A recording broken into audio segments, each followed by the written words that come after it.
Estamos en estas notas del Eco de Tandil. Ahora vamos a hablar con Rogelio Iparraguirre, diputado nacional. Hola Rogelio, ¿cómo andás? José, ¿cómo te va? Muy bien.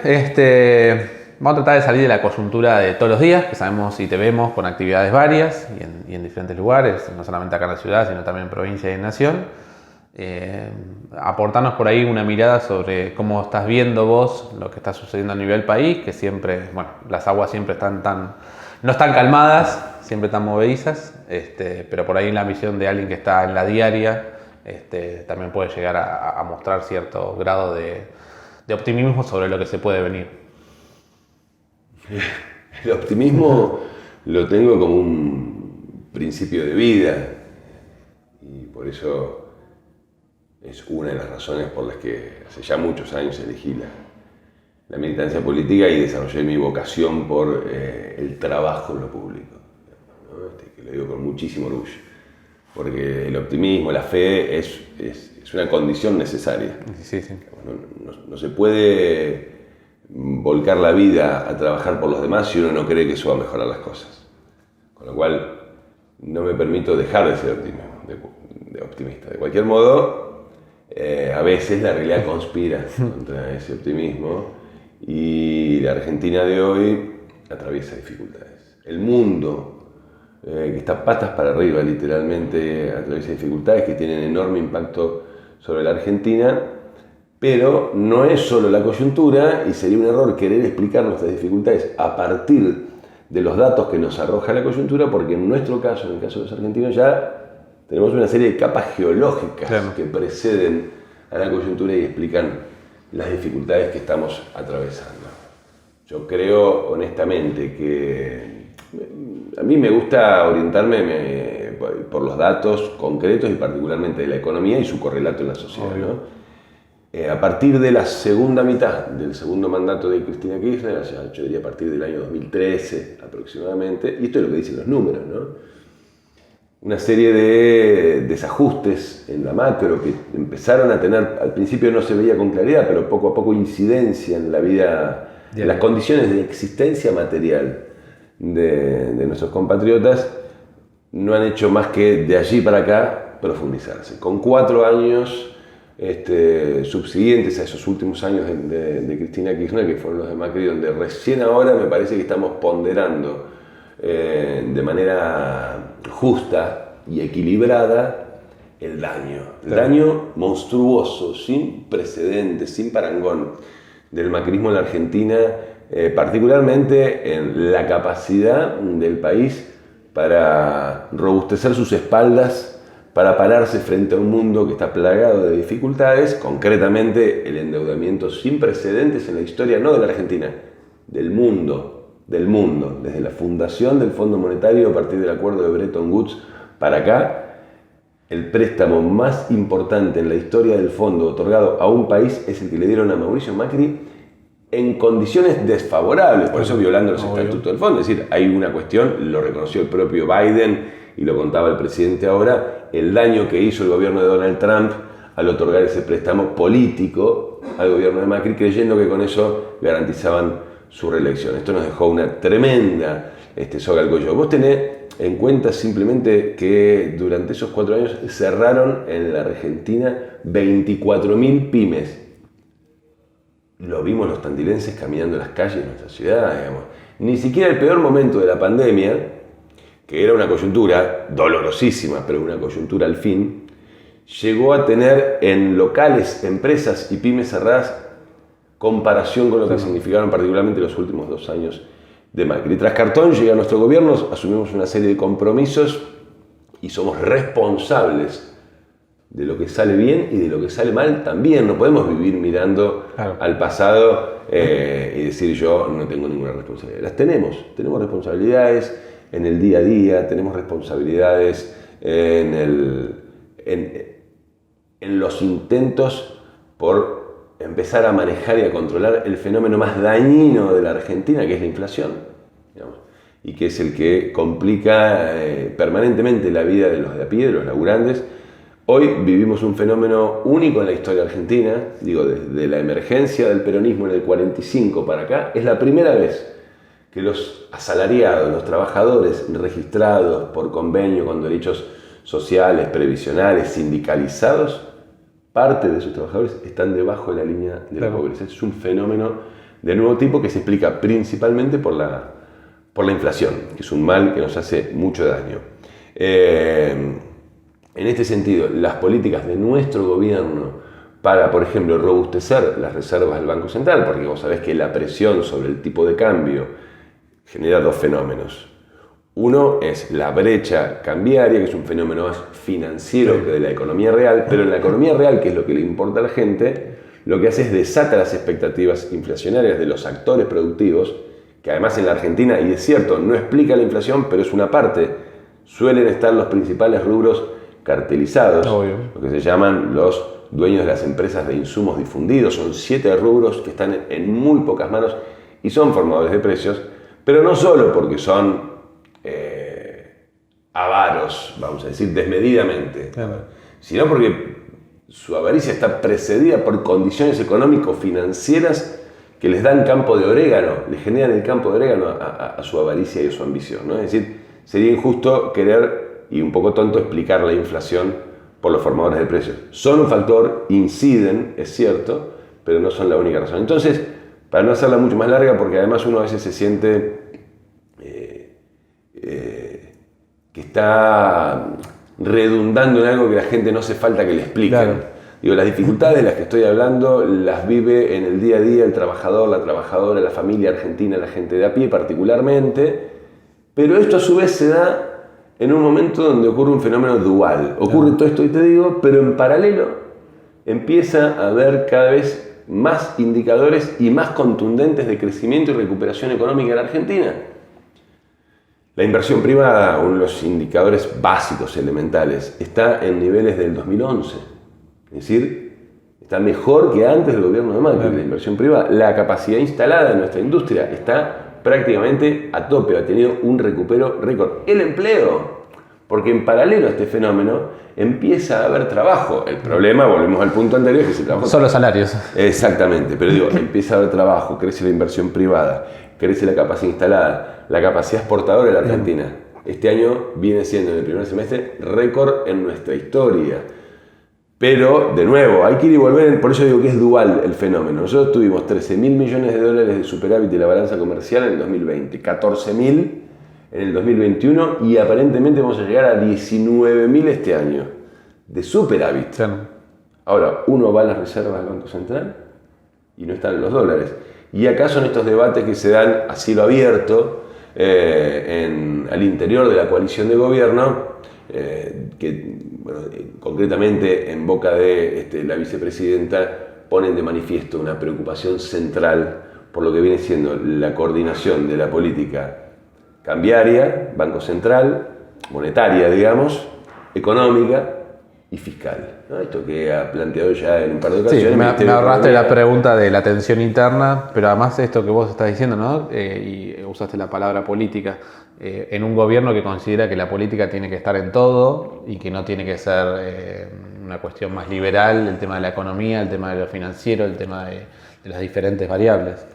Sí, hay un tema que parece que se fue desacomodando al interior de la coalición de gobierno, me meto en la cosa más política, y es que, a ver, esta es una coalición, cuando uno conforma una coalición de gobierno, o bueno, primero electoral, después se ganan elecciones, el peso específico de cada actor no se acuerda previamente, porque eso proviene de la historia de cada actor. No es como cuando armás una empresa, ponele, que decís, che, yo si no es con el 33% no entro, o no sé, ¿no? Donde previo se arregla y después se ve si se hace o no se hace. Acá, cada uno lo que trae es su propio peso, que es el que ha construido en la historia. Y esta coalición, el Frente de Todos, nace lógica y naturalmente desbalanceada, profundamente desbalanceada. ¿Por qué?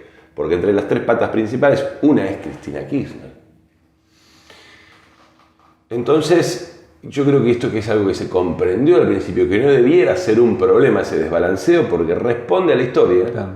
En algún momento, la pandemia evidentemente no solo nos hizo mucho daño en el orden sanitario, económico y social, sino que tal vez también desorientó un poquito la brújula al interior de nuestra coalición, y pareciera ser que ese desbalanceo algunos actores lo han querido convertir en un problema, cuando en realidad es parte de la naturaleza de la coalición. Y entonces empezaron a obturarse los debates necesarios y los ámbitos necesarios para tener esos debates al interior de la coalición. Y bueno, si no existen esos ámbitos, Cristina Kirchner ha dicho toda su vida: yo no voy a callar nada que tenga que ver con mis convicciones y que tenga que ver con lo que creo que es para beneficio del pueblo argentino, y si no tengo el ámbito para discutirlo, se lo voy a plantear de cara a la sociedad. Y es lo que hace. Muchos preguntan si es lo mejor, si es lo más conveniente. Bueno, ya eso es análisis de otro campo, ¿no? Lo que no se puede pretender es que calle, claro, y que no le cuente a su pueblo cuáles son sus preocupaciones, si además no tiene otro ámbito para hacerlo. Claro. Y esto tiene también un correlato en lo que hablábamos anteriormente, que es la situación macroeconómica. Uno abriga todas las esperanzas y las expectativas en que este crecimiento y despegue económico, que a su vez trae problemas, porque la famosa escasez de divisas, el cuello de botella de la historia económica argentina, también se profundiza cuando crece la economía, porque nosotros, al ser un país en vías de desarrollo, muchos de los insumos, elementos, maquinarias, materiales que necesitamos para proveer a nuestra industria, para sostener su crecimiento, en una economía que el 85% se explica por el mercado interno, ¿no? Entonces, cuando crecemos, crece el consumo interno, que explica el 85% del Producto Bruto. Eso necesita de insumos importados, eso se compra con dólares, los dólares son escasos. Si a eso le sumás, bueno, yo últimamente me he puesto a estudiar mucho la cuestión económica, ¿no? No me quiero ir por las ramas, pero si le sumás lo que vienen siendo los mecanismos para administrar los dólares que se liberan para la cancelación de deuda privada, bueno, volvemos a lo mismo. Hay ahí un cuello de botella, ¿no? Vos fijate, por ejemplo, el crecimiento. Este año el despacho de gasoil en el primer trimestre del año fue un 23% superior al del año pasado, ¿sí? Las plantas que procesan el gasoil están funcionando al 100% de su capacidad. Tuvimos que, y estamos importando, en este momento se están descargando 2 barcos con 200.000 metros cúbicos de gasoil para garantizar, está garantizada la cosecha, la siembra, la actividad económica, las usinas eléctricas están garantizadas, pero bueno, sufrimos un junio, finales de mayo y sobre todo lo que fue el mes de junio, particularmente las primeras 3 semanas, de una crisis importante en cuanto al abastecimiento de gasoil. Teníamos 400 cortes por mes y 400 estaciones por día a lo largo y ancho del país, que en algún momento se quedaban sin gasoil. Ya la semana pasada se redujo al 50% y ahora está casi normalizado. Para los primeros días de julio va a estar normalizado. Pero de nuevo, son problemas que se explican por el crecimiento. Bueno, es lo que tiene la Argentina, ¿no? Lindo. Bueno, hay que ser optimista, como dijiste al principio. Rogelio, vamos ¿cómo ves entonces esta ciudad? Que, bueno, la has caminado mucho, has sido concejal de acá, candidato a intendente, y que en los últimos años, también producto un poco del trabajo que has realizado, ha recibido muchas, lo vemos cada semana acá en el Multimedios, ¿no? Anuncios y posibilidades de obras concretas, algunas que ya se fueron concretando y otras que están esperando para poder desarrollarse. ¿Cómo ves a esa ciudad que está también en esta situación de este país con estas potencialidades por delante? Y Tandil la veo como siempre, o cada vez más en tal caso, la ciudad más maravillosa del mundo. ¿Qué decir que no sepamos los tandilenses en ese sentido? Lo que creo sí que es un diamante en bruto Tandil, al que a veces le faltan manos para pulirlo, es decir, para ponerlo en valor, ¿no? Y acá el sector público y la capacidad de desarrollar políticas públicas y de trabajar con eficiencia y efectividad en el Estado, que es una de las manos que tiene que pulir ese diamante. No es la única, por suerte.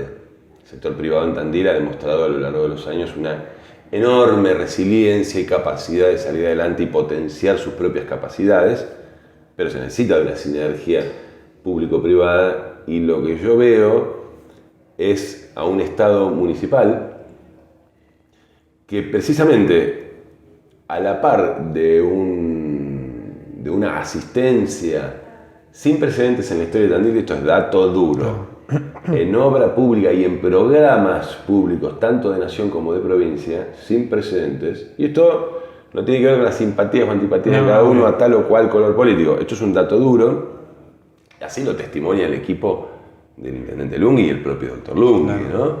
No está teniendo la capacidad de responder a término y con la eficiencia que se espera a esta asistencia que está recibiendo. ¿A qué me refiero? Yo, desde que ingresé en la Cámara de Diputados, que es un lugar que efectivamente te da la posibilidad de golpear un poco más fuerte algunas puertas para que se abran, y es a lo que me dedico.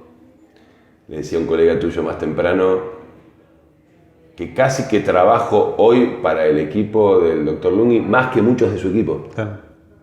Más que muchos de su equipo. En asistencia de obras y programas, todos los días, me estoy encontrando con la contraparte, el municipio de Tandil, nos estamos encontrando en nación y en provincia, que no está pudiendo responder con la eficiencia y la capacidad que se espera. Ejemplo de ello, el más claro, es lo del parque industrial. 100 millones de pesos en aporte no reembolsable para mejorar la infraestructura del parque, en apertura de nuevas calles, tendido de agua, red eléctrica, gas, cloacas. ¿Por qué? Porque logramos, después de 22 años, en 17 meses en medio de la pandemia, con Augusto Costa y Cristian Girard, el titular de ARBA, lo que decían que era imposible, que era la regularización dominial del parque y la escriturización de las parcelas. Bueno, ahora que logramos lo que era imposible en apariencia, hay que dotar a toda esa mitad del parque de la infraestructura que no tenía. 100 millones de pesos, te decía. El último mensaje que recibo de la directora nacional de parques industriales a comienzos de mayo, hace ya va a ser casi 2 meses, es, después de insistirle yo que nos den otra oportunidad, que nos tengan paciencia. Yo digo que nos tengan porque me siento como no soy parte de este gobierno municipal, pero soy igual mal que la gestión. Y porque bueno, esto venía con muchas dilaciones y demoras. Y lo último es, Rogelio, no sé qué más hacer con Tandil, ya no me contestan ni el teléfono. Bastante vergonzoso, digamos, a mí me avergüenza mucho como tandilense que ocurra esto. El titular del consorcio del parque y a su vez presidente de Redimec, Fabián Ollarvide, fue muy claro, me parece, en sus términos, y no se puede acusar a Ollarvide de tener algún interés o color político.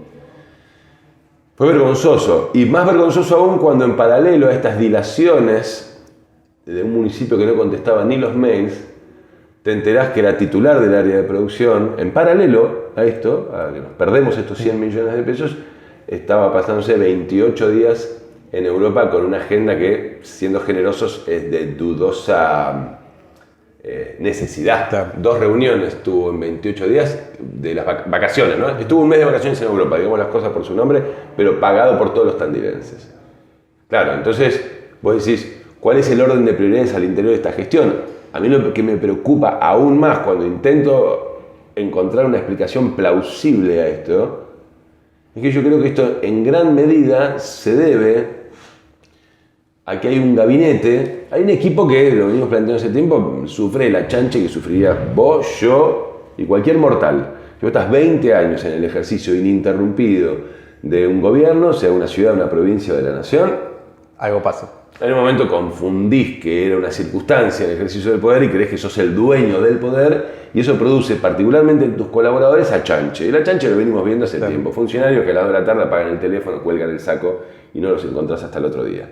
Eso ya venía ocurriendo. A eso se le suma que cuando el intendente manifiesta públicamente su intención de ir por un 6º mandato, hay 4, 5, 6 actores de peso en ese equipo que lleva 20 años, que a su achanche le suman frustración, rencor, resentimiento con la figura, ni más ni menos que de su jefe. Y esto se nota en el trabajo.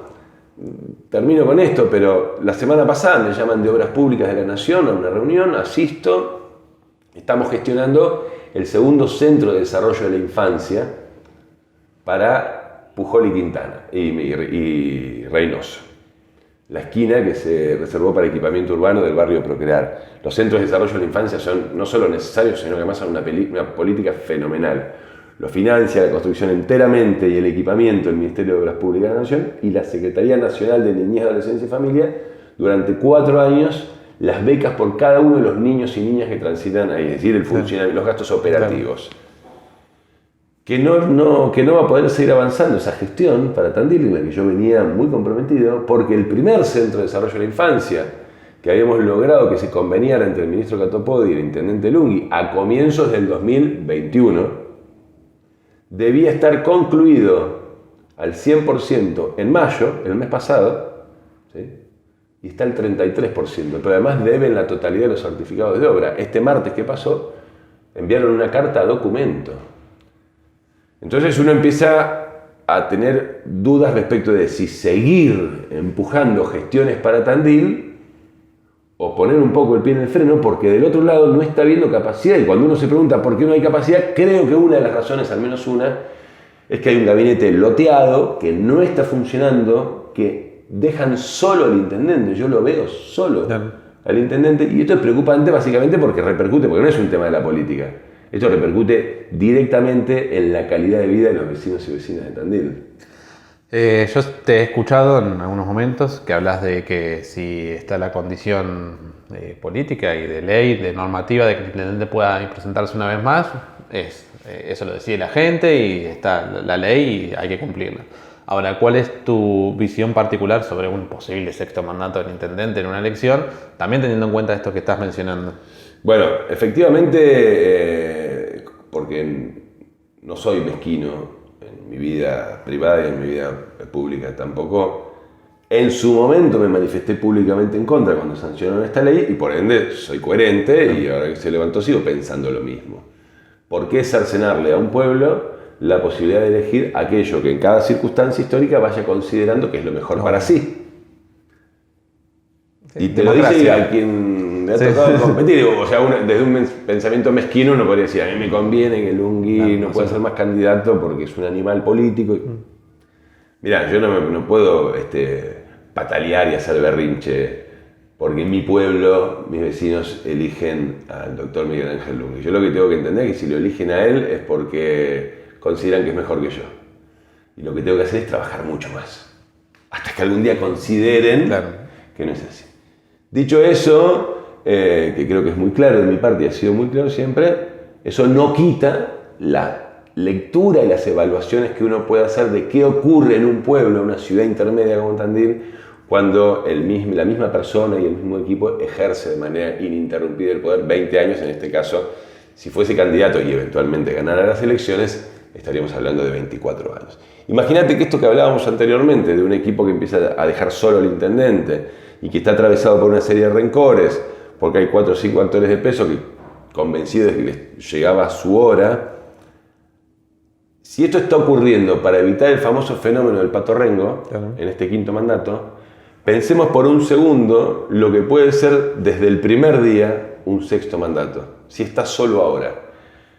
Creo, y sin ánimo de llevar agua para nuestro molino, por eso soy muy claro en lo otro, muy claro, lo digo una vez más, creo que la gente elige al doctor Miguel Ángel Lunghi por 5 veces consecutivas porque la gente está convencida que es el mejor para Tandil. Y te lo dice de nuevo a quien le tocó competir. Creo sí que nos merecemos reflexionar en torno a esto, de lo que puede significar para Tandil un sexto mandato del doctor Miguel Ángel Lunghi, donde ocurre este fenómeno del que venimos hablando, que es dañino, digamos, porque la gestión empieza a ser mala. Empieza a ser mala. Mira, fue muy elocuente la primera audiencia en la gobernación, digamos, ya se habían visto muchas veces a lo largo de estos 2 años y medio. La primera audiencia que el doctor Lunghi tiene con el gobernador Kicillof, que fue gestionada por mí, fue muy elocuente, porque yo había estado trabajando con el gobernador previo a esa audiencia en nuevo convenio de viviendas con el municipio del IPB para llegar a las 48 que había prometido Vidal en su momento, ampliación de la planta de tratamiento de efluentes cloacales de la planta norte, la planta centro se firmó convenio con Nación, una obra estratégica para Tandil, la norte también, asfaltos, cloacas, temas gordos de la gestión de una ciudad. Y el doctor Lunghi llegó con 2 carpetas, Una era el hito del Bicentenario, que acababa de aprobar el Consejo Deliberante por 20 millones de pesos, pero que él ahí cayó con una carpeta que era por 50 y que además le agrega una fuente, pero porque a él le gusta. Y el otro es la iluminación LED de la subida del Parque Independencia. Y terminaba la reunión, José. Y terminaba la reunión con esas dos cosas. Entonces, cuando con el gobernador nos miramos un poco sorprendidos. Y bueno, vamos a hablar un poquito de trabajo ahora. Y ahí empezamos a hablar de la planta de tratamiento, de cloacas, de asfalto, de Juan B. Justo, de Suárez García, de viviendas. Eso es una señal de que esta persona está sola. Entonces, honestamente creo que el pueblo de Tandil merece tener siempre el derecho de elegir a quien considera que es mejor y por ende no se le puede cercenar esa posibilidad al pueblo ni la voluntad a cada uno que considera de sí mismo que puede representar la mejor opción, en este caso el doctor Lunghi. Está a derecho, quiere ser candidato y tiene todo el derecho del mundo y el pueblo de Tandil merece tenerlo como candidato. Lo que creo que no es lo mejor mirando para adelante, ¿para qué? Para pulir ese diamante en bruto que es Tandil. ¿Vos te gustaría volver a ser intendente, a candidato a intendente en este caso? Yo me siento, luego de muchos años ya trabajando por Tandil, para Tandil y en Tandil, y ahora desde un lugar que me da una perspectiva que me faltaba en mi formación, absolutamente preparado para armar equipo, con nuevos bríos, con la energía y el fuego interior que se necesita para llevar a cabo una gestión, algo tan complejo, en una ciudad tan importante como Tandil. Pero no es ni una decisión individual, primero, hasta poder materializar eso, no es tampoco el tiempo, claro. Son muchas, lo hablábamos antes, las dificultades que estamos atravesando, no es el momento, y eventualmente cuando llegue el tiempo y el momento, si yo fuera candidato, en definitiva son los vecinos y vecinas de Tandil los que otra vez más evaluarán si lo mejor para ellos es lo que podemos representar nosotros como opción o no. Y lo que eligen los vecinos es palabra santa. Así que por ahora a mí no me alcanzan las horas del día para trabajar por Tandil. Literalmente no me alcanzan las horas del día. Así que estoy absolutamente abocado y entregado a esa tarea. Y en este tren que vos venís mencionando y que también hablamos en un momento de las tensiones internas a nivel nacional, también hay algunas visiones, si uno lo ve de afuera, de algunos actores dentro del Frente de Todos, no vamos a mencionar a nadie, pero que también pareciera que hacen también su agenda propia por fuera del equipo. ¿Eso también genera conflictos internamente o también tiene que ver con la dinámica propia de la coalición? No, todo lo contrario. Es parte de los renovados bríos, digamos, de la potencia rejuvenecida que hoy el Frente de Todos, digamos, el peronismo, por llamarle de un modo más amplio, de Tandil tiene. Que no hay un orden monolítico. Y yo sería muy tonto si pretendiese que lo hubiera, y mucho más si pretendiese yo ser el ordenador monolítico de eso. ¿Quién soy, no? Como no me confundo en ese sentido, lo que veo muy positivamente es que hay como desarrollos, digamos, energía, despliegue político y de gestión amplio y diverso, y que eso tiene, sí, un paraguas de representación, que hoy es el Frente de Todos, que es un sector con dificultades, lo hablábamos anteriormente, y sería muy sonso negarlas, pero que en el caso de Tandil, como venimos de 2 décadas en las que fue muy difícil lograr la unidad para volver a linkear con las necesidades de Tandil y de los tandilenses, porque uno puede hacer política muy pasionalmente y trabajar mucho, pero a veces se confunden las cosas y se olvida que uno eligió esto porque cree profundamente que es posible mejorarle la vida a la gente, que esa es la razón última por la que hacemos lo que hacemos. Yo creo que el peronismo de Tandil tuvo 2 décadas, por ser generoso, donde en algún punto perdió un poco ese rumbo. Y lo hemos recuperado, creo, a partir del 2019, sobrevino algo que es el hecho más extraordinario en la historia contemporánea de la humanidad, que es la pandemia, pero que al contrario, lejos de ver esto que destacamos, que es cierto, yo no estoy diciendo que no ocurra, todo lo contrario, yo creo que eso que ocurre es muy saludable para el momento histórico que transita el peronismo de Tandil con nuevas generaciones, ¿no? Por otra parte, que ya no podemos, como cuando éramos más jóvenes, señalar con el dedo a fulano o a mengano como los responsables de los avatares del peronismo de Tandil, porque las piedras ahora las llevamos en nuestra propia mochila, es decir, el peso la carga la llevamos nosotros. Y seremos responsables de los aciertos, pero también seremos responsables de los desaciertos. También lo que salga mal de aquí en adelante en el peronismo de Tandil, entre otros nombres, va a tener un nombre que es el de Rogelio Iparraguirre, que será el responsable de aquello que salga mal.